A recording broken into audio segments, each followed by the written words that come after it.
আসসালামু আলাইকুম। আমার স্ক্রিনে যে ইমেজটি দেখতে পাচ্ছেন এই ইমেজের রেশিও কিন্তু 1:1। এইবারে আপনারা এই ইমেজটি দেখুন, সেম ইমেজ বাট এই ইমেজের রেশিও হচ্ছে 16:9। এবং কিভাবে আমি এই কাজটি করলাম এই কাজটি দেখাবো। অর্থাৎ আজকের এই ভিডিওটি যদি আপনি দেখেন তাহলে আপনি যে কোনো রেশিওর ইমেজকে আপনি ইচ্ছে মতো যে কোনো রেশিওতে কনভার্ট করতে পারবেন বা আপনার ইমেজকে এক্সটেন্ড করতে পারবেন, তাও আবার আপনার মোবাইলে থাকা ক্যাপকাট সফটওয়্যারের মাধ্যমে। তো চলুন আমরা মোবাইলের স্ক্রিনে চলে যাই। Welcome back mobile screen. প্রথমে আপনারা মোবাইল থেকে আপনাদের ক্যাপকাট অ্যাপসটি ওপেন করে দিবেন।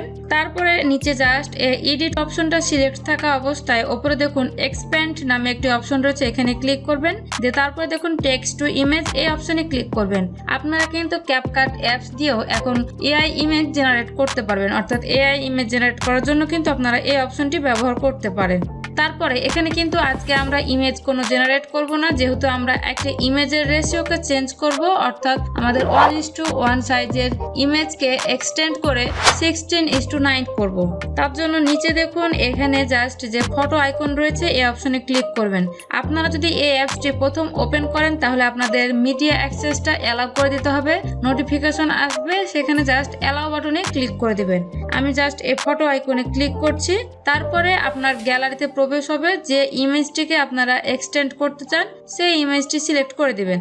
আমার এই ইমেজটার সাইজ দেখুন 1:1 হয়ে আছে। এবারে আমি অ্যাড বাটনে ক্লিক করব। দেন তারপরে এখান থেকে দুইটি অপশন রয়েছে, আমি এখান থেকে অবজেক্ট সিলেক্ট করে দেব। দেখি কিছুক্ষণ রেন্ডারিং হবে। এটি হচ্ছে আমাদের ব্রাশের সাইজ। এখান থেকে ব্রাশের সাইজটা আপনি ফুল করে নিয়ে পুরো ইমেজটাকে জাস্ট সিলেক্ট করে দিবেন। এই আঙ্গুল ঘুরিয়ে আপনি স্ক্রিনে জাস্ট আঙ্গুল ঘুরাবেন, তাহলে দেখবেন ইমেজটা সিলেক্ট হয়ে যাবে। ইমেজটি সিলেক্ট হয়ে যাওয়ার পর নিচে অ্যাড বাটনে ক্লিক করবেন।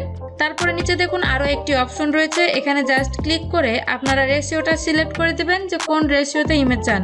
আমি 16:9 সিলেক্ট করে দিলাম। এবং নিচে দেখুন কোয়ালিটি, এটি অবশ্যই আপনারা পুরোটাই করে দিবেন। আমি 50 করে দিলাম।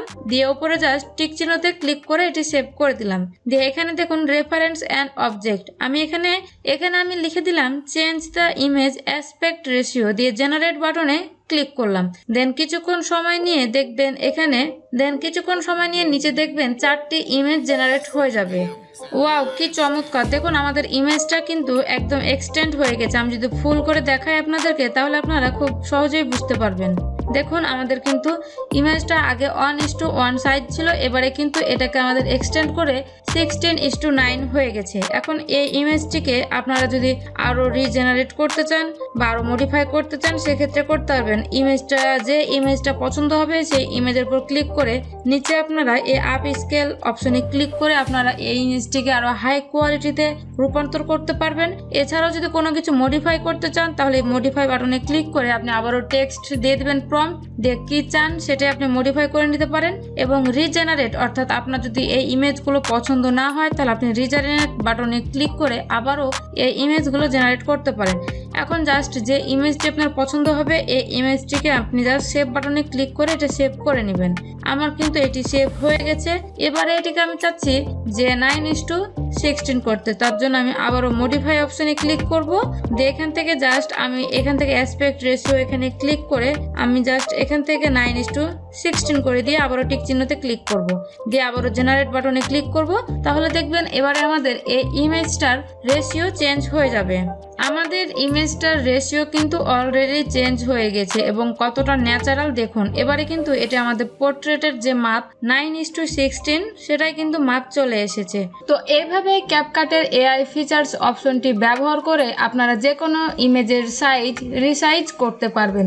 এছাড়াও যদি আপনারা এআই ব্যবহার করে এরকম ইন্টারেস্টিং এবং ক্লিকেবল থাম্বনেল তৈরি করতে চান বা কিভাবে তৈরি করতে হয় না জানেন, তাহলে এই নিয়ে আগামীতে একটি ভিডিও আপলোড হবে যেখানে পুরো ডিটেলসে দেখানো হয়েছে যে কিভাবে আপনারা এরকম এআই ব্যবহার করে ঠিক এইরকম টাইপেরই সুন্দর সুন্দর থাম্বনেল ডিজাইন করতে হয়। তো দেখা হচ্ছে সেই ভিডিওতেই।